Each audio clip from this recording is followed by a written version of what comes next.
हर साल कार्तिक मास के कृष्ण पक्ष की द्वितीय तिथि को भाई दूज का त्योहार मनाया जाता है। यह पर्व भाई बहन के प्रेम का प्रतीक माना जाता है, जो कि हर साल दिवाली के 2 दिन बाद कार्तिक मास की शुक्ल पक्ष की द्वितीय तिथि को मनाया जाता है।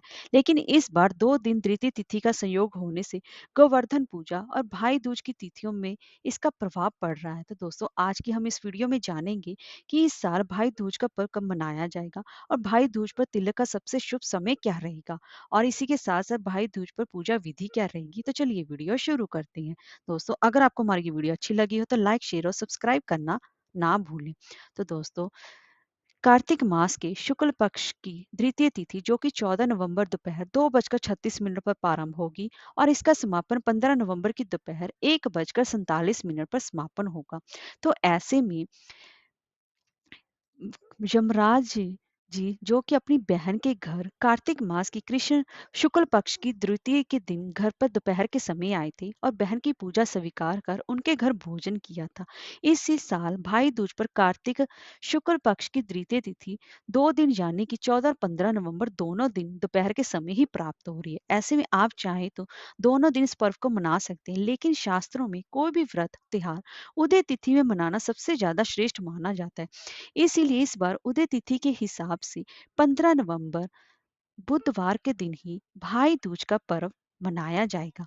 अब हम जान लेते हैं कि इसका शुभ मुहूर्त क्या रहेगा। तो दोस्तों, 14 नवंबर को अगर आप भाई दूज का पर्व मना रहे हैं तो इसका शुभ मुहूर्त रहेगा दोपहर को 1:10 से लेकर सायकाल 3:19 तक, और इस दिन शोभन योग भी रहेगा जो कि अत्यंत शुभ फलदायी माना जाता है। अब हम जान लेते हैं, अगर आप 15 नवंबर को भाई दूज का पर्व मना रहे हैं तो उस समय का मुहूर्त क्या रहेगा। तो उस समय का मुहूर्त रहेगा सुबह के 10:45 लेकर दोपहर के 12:05 तक मुहूर्त रहेगा। आप उस दौरान पूजा अर्चन कर सकती हैं। लेकिन दोस्तों, कुछ लोग ऑफिस वर्किंग है, कुछ लोग कहीं और जाना है, किसी काम से जाना है, तो ऐसे में उससे पहले हम क्या पूजा कर सकती हैं। जी हाँ दोस्तों, उससे पहले भी एक मुहूर्त मिल रहा है जो कि 15 नवंबर की सुबह 6:43 से लेकर सुबह की 8:04 तक रहेगा, जो कि लाभ की चौगड़िया रहेगी।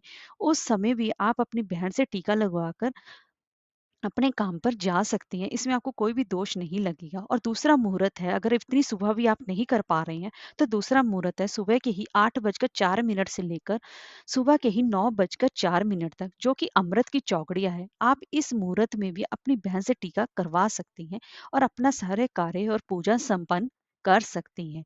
तो दोस्तों, अब हम जान लेते हैं कि इस भाई दूज पर पूजा विधि क्या रहेगी। तो दोस्तों, इस भाई दूज पर इस दिन यमुना स्नान का सबसे बड़ा महत्व माना जाता है। अगर आप यमुना स्नान को नहीं जा सकते तो घर पर ही गंगा जल मिले जल से स्नान करें, और या फिर आप यमुना जल भी डालकर स्नान कर सकते हैं। उसके बाद सूर्य भगवान को अर्घ दें। अब आप तिलक की थाली तैयार करें। तो तिलक की थाली में आप रौली, अक्षत, कुमकुम, मिठाई, कलावा, सुपारी या सूखा गोला रखें। भाई को तिलक करने से पहले आप श्री गणेश जी का ध्यान करें। अगर आपने घर में लड्डू गोपाल की स्थापना कर रखी है तो उनका भी आप पूजन अर्चन तिलक अवश्य ही करें। आप तिलक के शुभ मुहूर्त में भाई का तिलक कर उनके हाथों में कलावा बांधे और उन्हें सुपारी या गोला भेंट करें। अब भाई का तिलक कर मिठाई खिलाकर उन्हें भोजन कराएं। शास्त्रों के अनुसार भाई दूज पर भाई को तिलक लगाते समय दिशा का भी ध्यान जरूर रखना चाहिए। भाई को तिलक करते समय भाई का मुंह उत्तर या उत्तर पश्चिम दिशा में होना चाहिए। वहीं बहन का मुख भी उत्तर पूर्व या फिर पूर्व दिशा में ही होना शुभ माना जाता है। भाई की पूजा के लिए उन्हें चौक पर बैठाना चाहिए और तिलक के बाद भाई की कलाई पर मौली बांधकर आरती उतारनी चाहिए। और भाई दूज पर पूजा का सबसे शुभ समय दोपहर का होता है, तो दोपहर के शुभ मुहूर्त में आपको तिलक करना चाहिए।